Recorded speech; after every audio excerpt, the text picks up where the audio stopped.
دوستم له ترکیې څخه لوی اختر به مې افغانستان کې وي ځکه د طالبانو ټغر ټولوم. سلام، وخت مو پخیر. پام وکړئ د نن ورځې تازه خبر ته. د جنبش ګوند مشر عبدالرشید دوستم اختر په مناسبت یو پیغام کې ویلي چې را روان اختر به یې دننه افغانستان کې وي.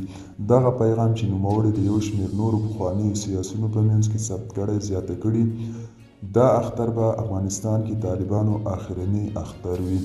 د دوستم په وینا له دې مخکې هم 2 ځله کډوال شوی دی، خو په خپل مټې مخکې هم د طالبانو ته ماته ورکړې او دا ځل به یې هم ماته ورکوي او افغانستان به د امن په فضا بدلوي.